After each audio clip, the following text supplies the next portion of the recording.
I just want to do a quick video on two different DLP Link active shutter 3D glasses. Today I have the Optoma ZD-301s and the SainSonic Rainbow Series 915s that I just picked up. Basically want to go over the Optomas run for about $60 and the SainSonics run for about $20. And wanted to go over basically what differentiates the Optomas being 60 and the SainSonic 915s being only 20. So what's that difference between the two units?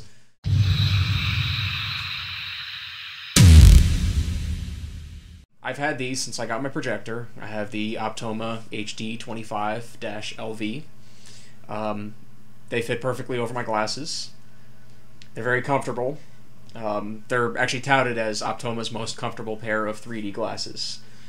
Just like any other 3D glasses, you're going to look ridiculous wearing them, but they're actually very comfortable, and I have not really had too many visual issues with this. So, no lag, no shutter smearing, and a lot of people have described some issues just in general with DLP Link because it uses an infrared light to communicate to the actual glasses themselves, their active shutter. Some people have had issues where, say you have bright lights on you, like the situation right here, I have lights pointing at me, that they'll disconnect from the projector. I have not had that issue. So that's one thing. And actually with these glasses, I haven't had the issue either. The SainSonics they're pretty reasonably comfortable.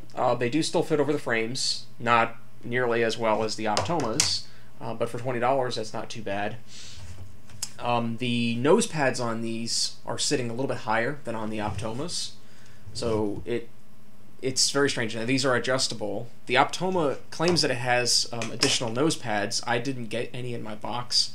However, the ones that are on here, everyone who's put these on said that they're comfortable, so I'm not going to even bother with that. But I did have to adjust these nose pads just because they were clamped down. I mean, you would have to have a very narrow nose in order to put them on stock.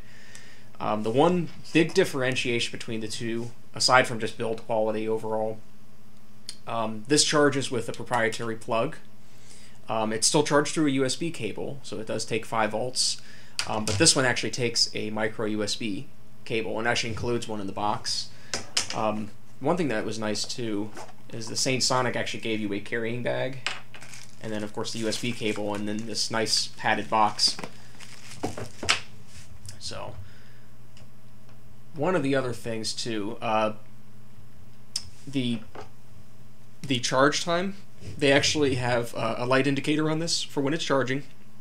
Glows red, and when it's finished charging, it actually just shuts off. So the light shuts off on this. This thing is red when you plug it in, and green when it's fully charged.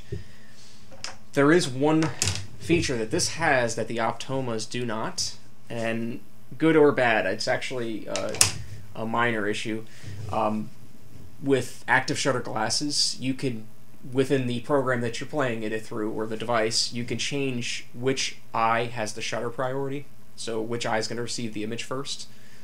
Generally by default, the right eye is the one that receives the image first. These actually have a button on the top that not only powers the unit, but allows you to change which shutter is displayed first, so right eye priority or left eye priority.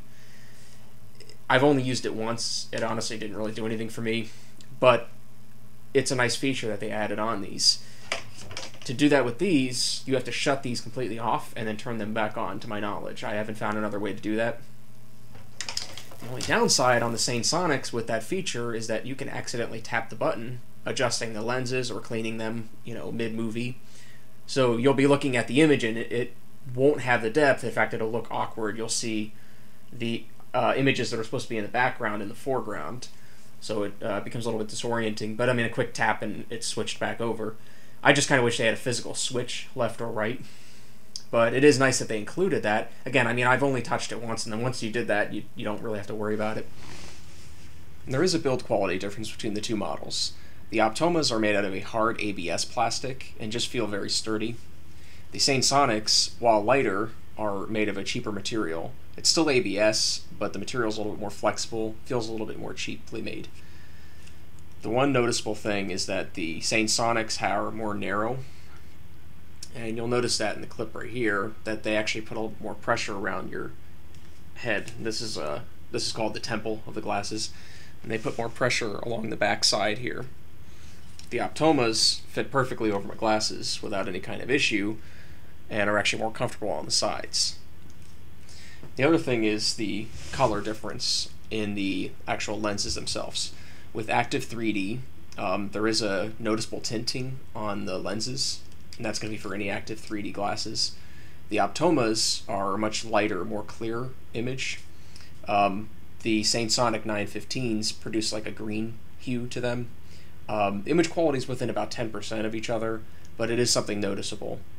With that, I definitely recommend picking up either of these 3D glasses. The SainSonic 915s are a great budget pair of Active 3D DLP Link glasses, but if you have glasses like I do, and you're going to be wearing these over top of those, or you want to pick up a primary pair for your projector, the Optoma ZD-301s are my choice. Thanks for watching this quick video review.